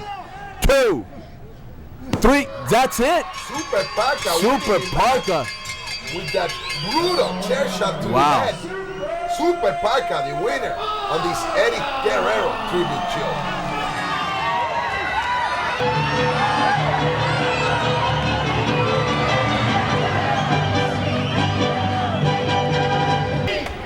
And here we go with the Guerrero brothers, Chavo with that beautiful robe, Mando and Hector against my teacher, my trainer, Rey Mysterio Sr., Villano, and Haku, Larry. That's right.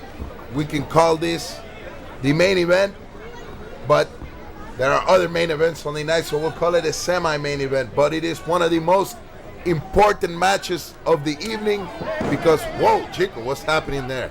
We have the world famous, one of the greatest families ever to exist in the wrestling business. We're talking about Chavo, Hector, Mando, the Guerrero, La Familia Guerrero, taking on Villano, Haku, and Rey Mysterio Sr. Villano, part of a dynasty of brothers also. And outside, we see Rey Mysterio Sr. and Mando going at it. And hey, I'm going to tell you something. Mando hasn't wrestled in a while, but he doesn't look like he's lost a step, Larry, because Rey Mysterio is on that wrestling circuit almost nightly. So we know he's definitely in wrestling shape, and Mando's taking it to him. Mando, of course, one of the big names in the Los Angeles area in the late 70s, early 80s, along with his brother Hector and Chavo. And, Mando never got the credit he deserved because maybe, he was smaller than the other brothers. But let me tell you something. He sure made up for it in attitude and spirit. Just an incredible fireball of energy and wrestling ability, Mando Guerrero. You know what? Mando Guerrero, one of the most underrated wrestlers of all time. As I was growing up as a kid, Chavo Guerrero was my idol. I mean, I thought when he wrestled in the Olympic Auditorium, he was just one of my favorites. But Mando Guerrero was so underrated because of his size and never really got the break that he deserved because back then, nobody his size was getting a chance. Obviously, Eddie Guerrero, his own brother, broke that stereotype along with Rey Mysterio Jr. Who would have thought that his own brother broke that? But Mando gave me one of my first breaks in wrestling when he was promoting a promotion called Muscle Rock, which was based out of, I believe, either Marina Del Rey, California. He gave me and Eddie Guerrero a big break because we were both very young to the business in our first or second year, and he put us against each other in a series of matches, which really helped me grow as a wrestler because he pointed out a lot of my mistakes. But outside of the ring, Mando Guerrero, and I saw this many times with my eyes, once he was in a state of anger, would challenge anybody to a fight, and many times I saw him take on and beat up guys double his size in height and weight. So when you talk about a fireball, you were correct. You talk about the Muscle Rock shows, Chico. I remember one show at the Culver City Auditorium, if I'm not mistaken, with the great Mando Guerrero entrance song. Mando! You remember that, Chico? Yeah. Oh my God, that's bringing back the memories. Wow, that must have been possibly, now we're really going back, 1990, 1991. Absolutely correct. And not only that, I remember he had another guy who in Hollywood was and even in the wrestling Southern California was a big name, Johnny Legend. Johnny Legend, the incredibly strange wrestling. There was a couple of shows at the Club Lingerie when Mando Guerrero brought the ring, was in charge of setting up the ring, in charge of the crew. I was part of the ring crew under the tutelage of the great Mando Guerrero. Now, Mando Guerrero, just a special individual, very underrated, as we both said before. And there he is taking on Rey Mysterio. Rey Mysterio going for a top single leg takedown. Single leg takedown. I was going to say drop toe hold. Might have been that. And Chavo Guerrero working that arm, putting in the quick tag to Hector, and them showing people how tag team wrestling is done. You don't see this anymore. Those quick tags and everybody else getting a little bit. Mando Guerrero kicking Rey Mysterio's arm, and now they're both working on his arm, cranking his arm. And, Hector, who's a legend, as well as his brothers in Mexico. Rey Mysterio, who's also a legend. Haku, who wrestled in for the Toreo de Cuatro Caminos UWA, and also at La Arena Mexico. He had a big feud there with Connect for a while. And, this is basically a legends match. Haku, of course, is one guy you don't want to ignore. He's legitimately one of the toughest guys in the business today. Let me tell you without question.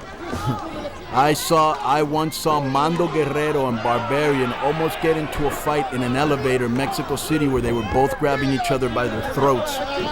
And I tell you, that would have been an ugly scene if it would have gone any further. Barbarian, you remember the wrestler Barbarian, Larry? Conga the Barbarian. Yeah, Conga the Barbarian told me that him and Haku were from the same island, an island called Tonga. And he said that when Haku was 13 years old, he was beating up men, and he was the toughest guy on the island. 13 years old, and I believe it. Look at him. And he can still go. He's over 50 years old. He also wrestled in Japan as a sumo wrestler. Remember that? That's right. Just a tough guy. Here is Haku in the ring with Chavo Guerrero Sr. For many years, people would always ask who was the toughest guy in wrestling, and for many years it was Haku. No doubt. And I bet you if he was still wrestling, active wrestler right now, because right now he just does part-time stuff, he'd still be the baddest and the toughest. One of the nicest guys you'd ever want to meet. And Conan, looking at Chavo Guerrero Sr. right now is bringing back many memories. Of course, my family, we came over and I was a little boy from the island of Cuba, but I was fortunate enough to land in Los Angeles, where we had some of the greatest wrestling ever. From the early 70s, we're talking about Freddie Blassie, John Tolos, Black Gorman, Greg Goliath. But there was a period in maybe 76, 77, when Los Angeles was all about Chavo Guerrero, and to a lesser degree, all about Roddy Piper. Those two owned the town. Without question, they put on some of the greatest wrestling extravaganza ever witnessed. I remember growing up in Miami, Florida, and over there was called Channel 23, and watching wrestling from the Olympic Auditorium and watching all those great wrestlers you talked about, and especially being a Latino, I was so inspired by all those great Latino wrestlers, like especially Gorman and Black and Light. Like I said, Chavo was my idol. Raul Mata. You had so many great, Latino wrestlers, and I was so inspired by them because in Miami there really were no Latino wrestlers. So I would always watch, wrestling from the Olympic Auditorium.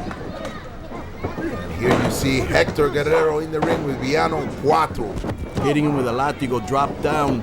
He goes for estacas, and Hector hits him with the estaca, gives him an arm drag. Hector looking in very good shape, giving him another arm drag. Hector, out of all the brothers, looked the most like Eddie.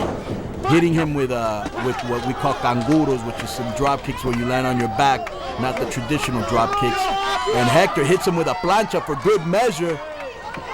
And Villano Cuatro, who was the one that broke his neck, if you remember, in WCW, looked like his career was over in a match against Raven, but thank God that they were able to fuse it together, and he's back. Rey Mysterio Sr. getting hip tossed by Chavo, the oldest of the Guerrero clan. Another hip toss, Rey Mysterio kicking him in the face. Rey Mysterio recently had a knee operation, and he's moving on it just great. And Chavo Guerrero slows down the action with a palanca to the arm and to the leg. Rey Mysterio Sr., one of the figurehead of the wrestling in Tijuana. Very nice guy, very open guy. Will stop and talk to you about anything to do with lucha libre. Look at Haku, who always says, never turn your back on me in a match, and Chavo turned his back and almost paid a price. Haku's very dangerous in that ring. Definitely the strongest man in that ring, the most dangerous man in that ring. And they know that they're going to have to double up their tag team efforts on Haku to diminish his strength, because Haku in just one movement can knock you out. Chavo Guerrero Sr., of course, the father of WCW superstar Chavo Jr. See what I told you before, that they're going to concentrate on Haku, how he brings him to the corner, and all three of them are trying to dish out punishment on him to weaken him. That's the only way, because Haku's just a monster in there. Believe me, I've been in there with him in the ring, and he's without a doubt the strongest wrestler I've ever been in the ring with. It's the old theory, go after the biggest and toughest guy first. Well, that's exactly what they're doing, but look at Haku already making a comeback and bringing him over to his corner. That's not where Chavo wants to be, because there's a lot of experience in that corner with Villano and Rey Mysterio. Haku charges and gets kicked in the chest. Still concentrating on Haku as a triple team effort. They know that the fish rots from the head down, chick. Well, I'll tell you something. This has been a great night of wrestling, Larry, and it makes me happy to see these guys that I grew up watching for so many years in the ring together. Unfortunately, it's not the circumstance that we wanted. Eddie Guerrero, a tribute, but this is something to show Eddie that we haven't forgotten about him, and show his family that we haven't forgotten about them. And the Estrella, this is the second time we see it on the show. As we had stated before, it's an old Mexican. Mando almost slips, taking El Villano, La Huracarrana, and I thought he might have pinned him. Only two. Great move by Mando there. Mando, who's also a stuntman in Hollywood, right, Larry? That's right. Along with the great Judo Jean Level. Still doing stunt work at this age. We want to say hello to Mando. I'm sure he's going to get a copy of this tape. As well as hello, Chavo, Hector, your families. And, all we can tell you is it's good to see you guys in the ring as brothers again. And this to me is historic, because I haven't seen them together in over 10 years. And I'm sure I am speaking for Conan. It is truly an honor and a pleasure to be here doing this commentary in the memory of our great brother Eddie Guerrero. Everybody with the frog splash, a tribute to Eddie Guerrero. And there it is, Chavo, Mando, and Hector Guerrero take the fall, take the match. Y que orgullo, what an honor to narrate this match. And Mando and Rey Mysterio still going at it. They gave each other a foul at the same time. Here comes Villano, and there goes the mask of Rey Mysterio Sr. He took his mask off. It doesn't matter. The match was over. And like I said before, Rey Mysterio already lost his mask a long time ago against Fishman. But I guess it's just a way to try to humiliate him. You know, Mando and Rey Mysterio Sr. have had a feud for years, on and off, wherever they've seen each other, especially in Tijuana. But I know that feud is carried over to Los Angeles, to Chicago, all over the United States, and maybe it'll end up in a hair versus hair match. But now they're working. Now Chavo working on that Villano mask. So now they're just trying to humiliate everybody, Larry, right? They're just taking everybody's mask. The match is over. So what purpose does this serve except to humiliate them? Going for broke, leaving the legacy of the Guerrero name embedded in the minds of the crowd when they leave tonight. They will remember King es Guerrero. Well, I'll tell you something. The Guerreros have always been very aggressive when they're in the ring as individually, but as a... Oh, wait a minute. The Villanos came out. The brothers of El Villano came out to save him, so maybe we may be seeing a Villano versus Guerreros feud down the line. I wouldn't doubt it. I would not doubt it, Larry. Wow.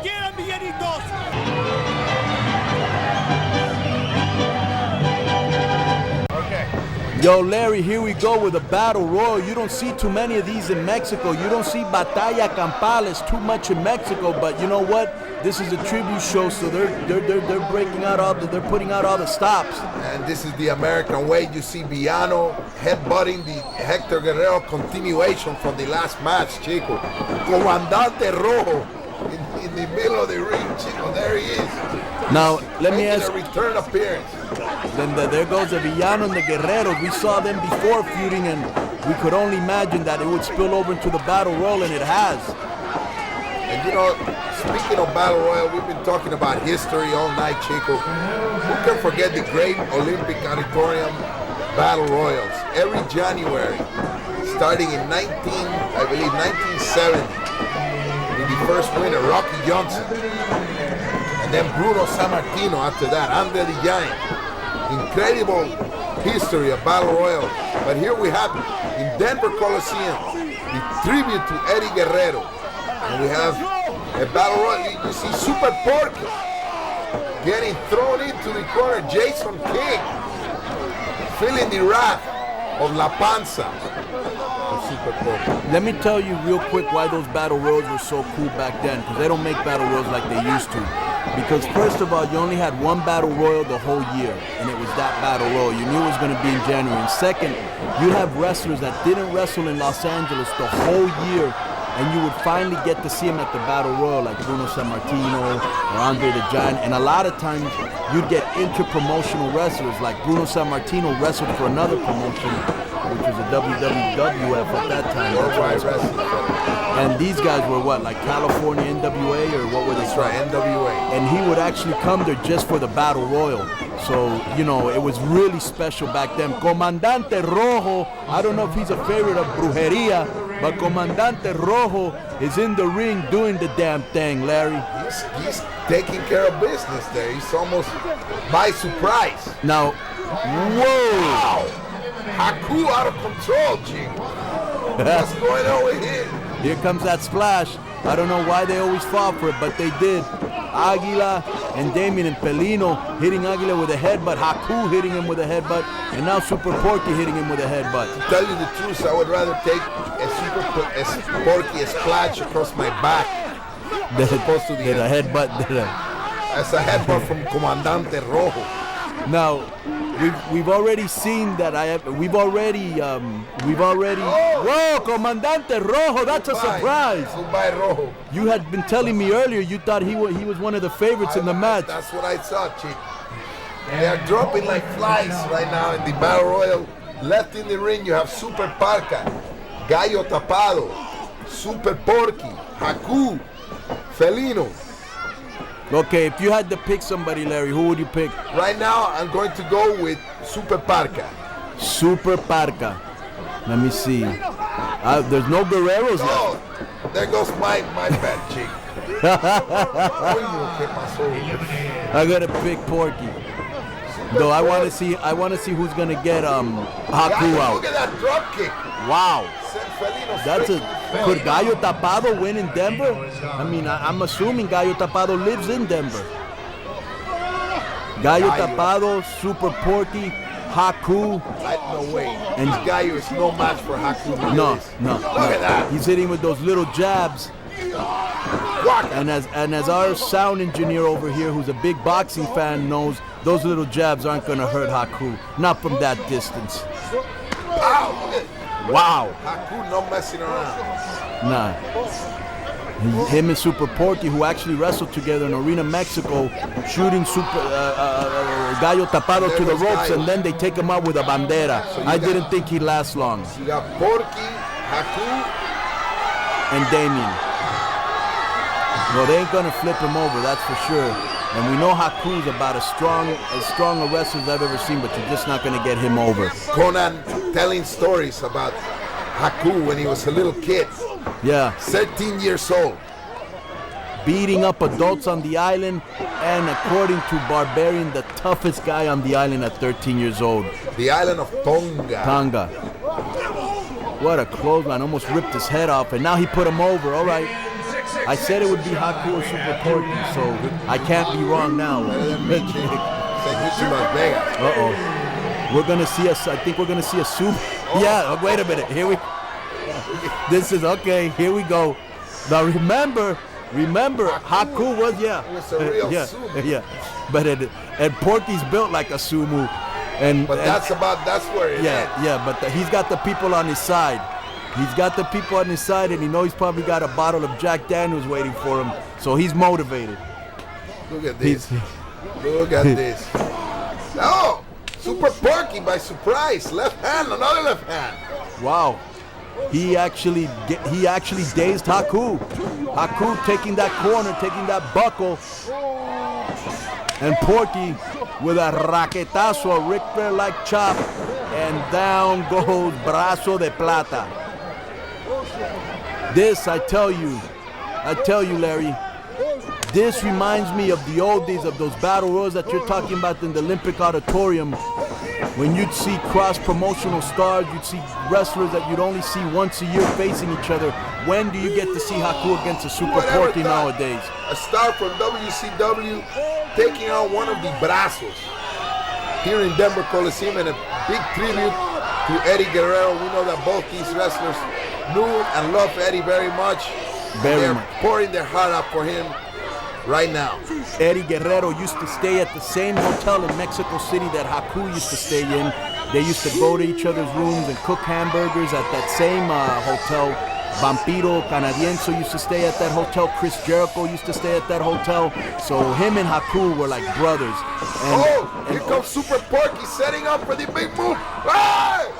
That's it. Porky wins it. Porky takes la batalla campal and he hits the Schwarzenegger. Look at that. Porky Schwarzenegger. Aquí estamos. Oh, forget it. Haku in agony on the floor. The winner of the Eddie Tribute Battle Royal. The one and only Super Porky.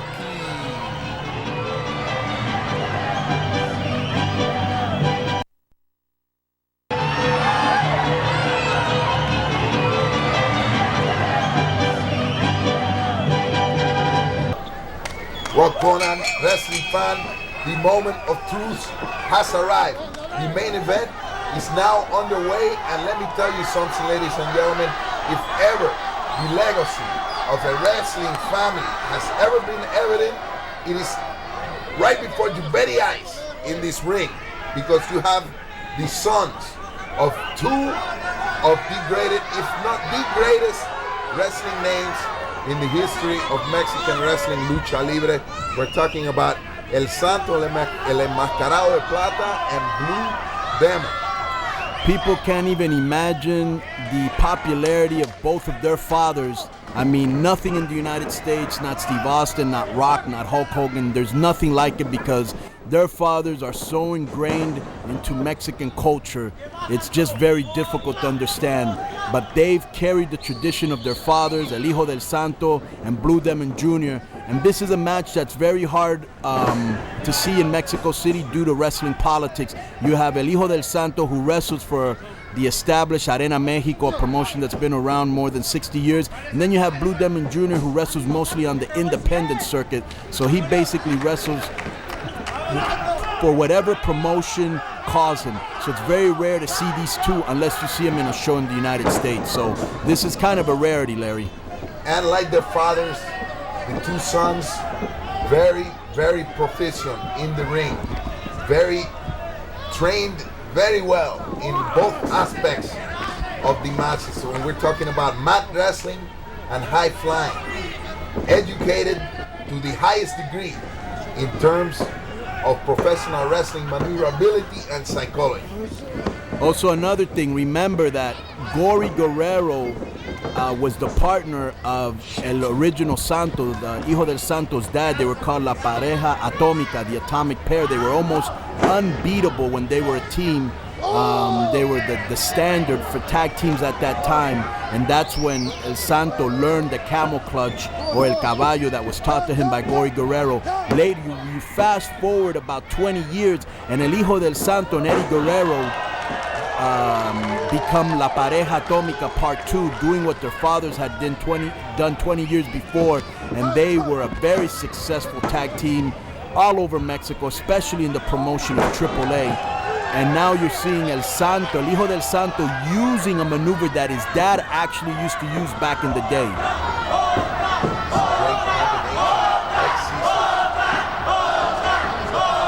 And here's another thing, Larry.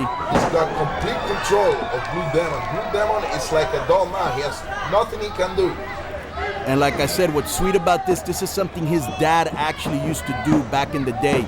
But here's something that a lot of people may or may not know.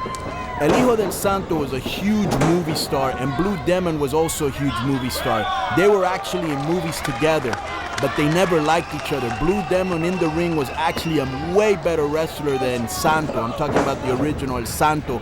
But Santo had way more charisma, and the people loved him way more. So he became a bigger celebrity. But there was always a rift between them two, and it carried on between these two. El Santo, who to me, El Hijo del Santo, who to me is a better wrestler than Blue Demon Jr., they've also kind of carried on the rift that their fathers had, because Blue Demon Jr. has never been able to reach the heights that El Hijo del Santo has in Mexican wrestling. So their feud that their father started has continued with these two. And there's another story relating to the fathers that goes back to what you were talking about, Conan. There's a very famous horror lucha movie in Mexico known as Las Momias de Guanajuato. And it's basically the stories of the mummies of a part of Mexico known as Guanajuato, where the mummies come back to life and start to wreak havoc on the town. But who comes to save the day? Santo and Blue Demon. And of course, in the movie, it appears that Santo is the one that has the upper hand, and is the one that actually leads the people to victory over the mummies. And Blue Demon always felt slighted by that portrayal in the movie. He felt there should have been an equal opportunity defeating of the momia.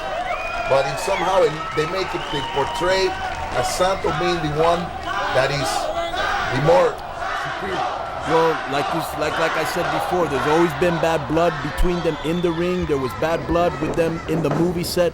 They were not good friends outside of the ring. It's something that a lot of fans may not know, but it's true. And like I said, Hijo del Santo and Blue Demon Jr. have continued that feud in the 80s, the 90s, and now into the new millennium. And Hijo del Santo has a son that's training to be a wrestler. Blue Demon Jr. has a son that's training to be a wrestler. And I'm pretty sure they'll continue the bad blood. It's incredible, this legacy, the bloodlines, how they extend forever, it seems, in this great sport known as lucha libre. And right now you are getting a literal clinic, ladies and gentlemen. All you young, aspiring wrestlers watching this are getting the greatest And there's the hold that Gory Guerrero invented, and his father, El Hijo del Santo's father, made famous, El Caballo. And the first round goes, the first fall, goes to El Hijo del Santo. El enmascarado de plata, El Hijo del Santo, savoring the victory.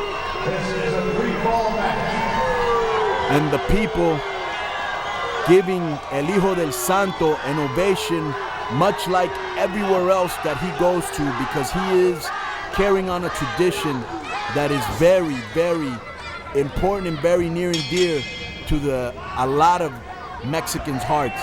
It's somebody that they grew up watching. Their father, the new generation, watches his father's movies on TV. They're still on almost every week.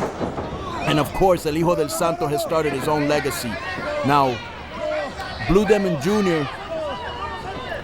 knows that he is stronger than El Hijo del Santo. What Hijo del Santo has on him is the speed, and he also has an experience factor. But here in this fall, I think Hijo del Santo is going to try to make him tap out to some sort of leg submission. Of course, Blue Demon trying to reach the rope, and he's going to make sure that somehow he uses his weight and height to his advantage, as he's doing right now, using his height to reach the ropes. Santo and Blue Demon Jr. here, working a very traditional style match, very scientific. This is rarely seen these days, Conan. Yeah. It's a pleasure, it's a pleasant surprise. Yeah, it's more of an American style kind of match. And what's funny is that Eddie Guerrero, who was so loved when he was in Mexico in the AAA promotion, had gone on a winning streak for almost about a year, where him and Santo never lost to anybody. They were duplicating what their dads had done 20 years before. Love Machine, who was a real good friend of Eddie Guerrero and had been trying to convince Eddie Guerrero to come and join him as his partner, took advantage of a match one day and beat up Eddie and beat up El Hijo del Santo and Eddie Guerrero in the match, and put on El Hijo del Santo's mask. I remember that. Eddie Guerrero, thinking Santo had put a knife in his back, when he kind of came to, he started to beat up on El Hijo del Santo, and that's what started the rupture between El Hijo del Santo and Eddie Guerrero. And then Eddie Guerrero became tag team partners with Love Machine. But Eddie and Hijo del Santo made one of the more formidable tag teams that I'd ever seen, and they were a big draw all over Mexico. But Love Machine caused them to break up, and in fact made Eddie become his partner, and then they started feuding with El Hijo del Santo in Octagon. Thank you for that insight, Conan. You have been very helpful throughout this DVD, Chico, with all these stories and all the histories and I'm sure the fans are going to enjoy it very much. And as we talk about that, watching this match in a way reminds me of some of the encounters that Eddie had in ECW with the great Dean Malenko, where it was a great display of scientific wrestling that is rarely seen in this United States anymore. Well, Eddie also wrestled a lot of those type of matches with Hijo del Santo. They had a couple mano-a-manos, one-on-ones, and they also had these type of matches where Eddie, had just come back from Japan and had that really aggressive Japanese style, and it was just a delight to watch against El Hijo del Santo's aerial style, and just made for some great matches. But I'll tell you something. I really thought that El Hijo del Santo and Eddie Guerrero as a tag team, when they were in AAA, were about as close to unbeatable as any tag team that I had ever seen. Blue Demon Jr. for a while also became El Hijo del Santo's partner in AAA. They had for a while had a trio called Los Juniors, where it was Blue Demon Jr., El Hijo del Santo Jr., and Tinieblas Jr., but that didn't last too long because, as I stated before, there was always bad blood between Blue Demon Jr. and El Hijo del Santo. And as we watch this match, Blue Demon Jr. with the advantage, working on the knees, working over the left knee of Santo Jr., El Hijo del Santo. And, I can tell you something, Larry. A lot of the matches that I had with Los Gringos Locos was me, Art Bar, Eddie Guerrero against El Hijo del Santo, Octagon, and then usually somebody like La Parca, Tinieblas Jr., and every time that Eddie Guerrero got in there in the ring with El Hijo del Santo, it was almost like, you know, there was a lot of respect because what had happened between Santo and Gori Guerrero, they were such great friends. There was always a respect. There was never really that type of hatred that you see between El Hijo del Santo and Blue Demon Jr., that bad blood for so many years. Eddie always respected Santo, and now I think that's why Santo's here in this tribute, because even though Santo's probably the most sought after wrestler in Mexico, definitely the most expensive wrestler, and by that I mean he's the wrestler that charges the most amount of money to wrestle. He's here in this benefit wrestling for free for Eddie Guerrero because of the respect that they had for each other. That's Chico, bringing tears to the eyes, Chico, even though it doesn't sound like it. Well, you know, there's one thing. You can have an opponent in the ring, but you can still respect them outside. And I think I saw that between Eddie and Hijo del Santo. Now we're seeing El Hijo del Santo showing up for this show because of his great respect for Eddie Guerrero as a wrestler and as a person. And Blue Demon has come out here with a variety of submission holds, and Hijo del Santo has yet to submit. And I'll tell you something, this might be the one. The pressure that he's putting on the vertebrae in the neck might be too much for Santo, and I don't think he's close enough to reach the ropes. So this might be it. You can see his arms getting groggy, Larry. And this, oh no, he broke out of it. He broke out of it. Very quickly broke out of it. That was very smart by Santo. I don't think he had anything left. And he just kicked, oh. He trips him down, and now he's going for La Tapatilla, Larry. He's going for La Tapatilla, the surfboard. Get him to release the arms. Blue Demon has released the arm. Tapatilla in effect. He's got it clamped on for a good 5 seconds. Can he get the pin? That could have almost been a double pin. Santo holding on to his knee. Maybe the weight of Blue Demon Jr. was too much for him, but we'll find out in a minute when he stands up. As you notice, he keeps working that leg, and there, Blue Demon Jr. going into the half crab, and this might be it because he's kind of has it cinched right in the middle. He's sitting down on it, and he's too far. He already waved once like he might be giving up, and this might be it, Larry. Does Santo give up? That's it. He gave up. No. Oh, okay. No, he's rolling through. My bad. He's rolling through. He rolled through. Forget about rolling through. Now he's shooting him to the ropes. He waits for him for a backdrop. Santo gives him a knee lift, and he's still holding on to the knee. Putting pressure on that back. All he's got to do is sit down on it, and Demon may not be able to. Demon might have to submit. I don't know why he just didn't sit down on the back. He goes back to El Caballo. We're in fall number 2. Blue Demon successfully escaping the Caballo, it looks like, ramming the back into the turnbuckle. I'll tell you what, Larry, they have put on a hell of a match. A hell of a match. I hope the people are appreciative of what they're seeing here. They're seeing great technical wrestling. And now, Hijo del Santo puts the same hold on Blue Demon that Demon had been applying on him in the middle of the ring. And Demon's not even close enough to the rope, so unless he plans on breaking the hold the same way Santo did, and he did. Same way Santo broke it, he did. These guys are going toe-to-toe. Very evenly matched this evening. Blue Demon getting a slight advantage by working on the left knee. Santo with an inside rolling cradle, only 2. Demon with the Irish whip into the corner. Roll! And he misses with the body block straight into the ring post. Here comes Santo. Tope! Santo hits him with that supersonic tope, and Blue Demon is outside reeling from the pecs. If Santo gets in first and the referee counts to 10, that's it. Santo wins 2 straight falls, but it looks like Demon's gonna make it to the ring possibly before Santo. No, he's pulling him out. Pulling him back out. Demon playing it smart. He comes off the apron with a maroma. And now Here's a good chance for Demon to get into the ring before El Hijo del Santo, just like Santo almost did to him a few minutes before. I mean, this match has gone back and forth, Larry. And to tell you the truth, we are still in the second fall. Santo might be knocked out. Demon's in the ring. The referee's already counting. Wait, he stopped. Santo got in before the 10 count. Demon looking for the apoyo, the support of the crowd. Big backdrop.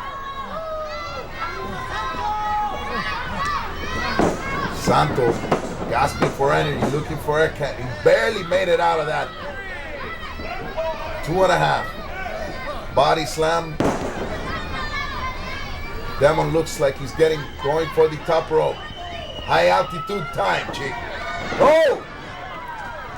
Drop kicks him over the top, and here comes he comes off the third rope with a plancha. That's what he's gonna hit him with. Santo! Boom. Oh! Well, half his body hit the floor, so Santo might really be in a really bad condition right now, and Demon can get in there before that 10 count and take that second fall. Bro, they've hit each other with everything. They've done technical wrestling, they've done submission holds, they brawled just a little bit. They've flown, he's hit him with topes, he's hit him with planchas. I mean, this has been an all-out match, and it's still we're still not even in the third fall, if we even get to a third fall, Larry. And the fans know that this is being done for the love, for the memory of the one and only Eddie Guerrero.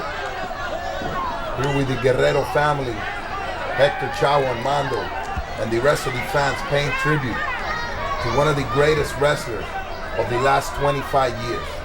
Eddie Guerrero, a humble man, a Christian man, a family man, a great friend, a person that always carried the Bible with him, that if you needed somebody to talk to, he would always take the time, whether he was eating, whatever he was doing, he would stop and read the Bible to you. He was a son of the Lord, a person that I love very much, and it's such a great loss, but his inspiration and his spirit lives on in this industry and in every Latino, and it should in every wrestler, because of the professionalism, the way he went out there every night, no matter what, if he was hurt, no matter if he was sad, no matter what it was, the show must go on. And Eddie Guerrero always went out there to do one thing and one thing only, to entertain. Thank you for entertaining us, Eddie. Latino heat. Can you imagine me and Eddie together, Chico? Forget about it. Oh, what a team. What a team that would have been. Eddie was a man. You were telling me before a story about Eddie Guerrero in Minnesota. In Minneapolis, Minnesota, sitting there watching the Raw, or not the, what am I saying, the Nitro, Chico. And some guy in the bar kept mouthing off about how the wrestling is a piece of crap, it's all a stage. And then the match came on, the famous match that everybody talks about, the famous Nitro match between Eddie Guerrero and Chris Benoit. This guy shut up, his mouth, the jaw was open. At the end of the match, the guy said nothing. Eddie Guerrero, we love you, brother. Just remember that. We will always remember you. There was no way you could watch Eddie Guerrero and not know that he wasn't putting 100% into that match. There was no way you could watch an Eddie Guerrero match and not have an admiration for his ability and for his passion. Here we go, Blue Demon Jr. looking to finally finish off this Santo. Santo giving him a couple shots to the kidney, to the liver, headbutts him off the third, and there he's gonna come with his tope. Usually he hits somebody outside with that after he rolls on somebody. It's usually a double team move, but he gets him in the caballo. Woo. And he's got it cinched in good. He's got it cinched in good. He looks like he gave up.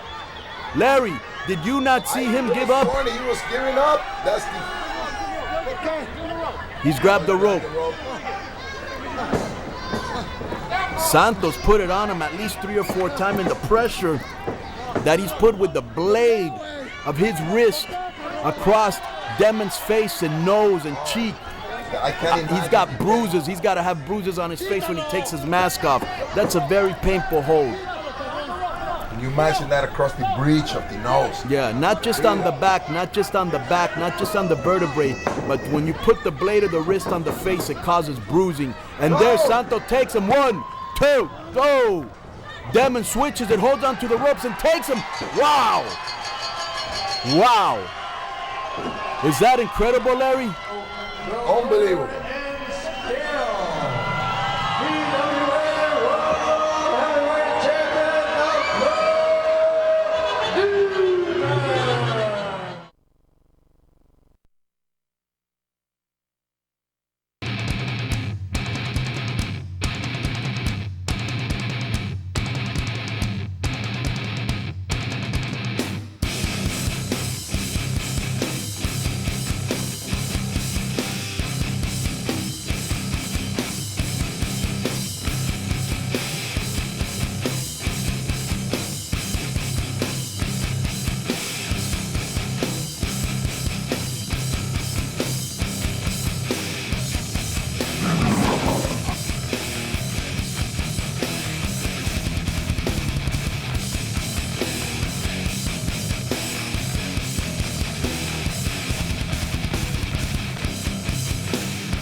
For the first time ever, former WWF and WCW writers Vince Russo and Ed Ferraro break their silence and give face.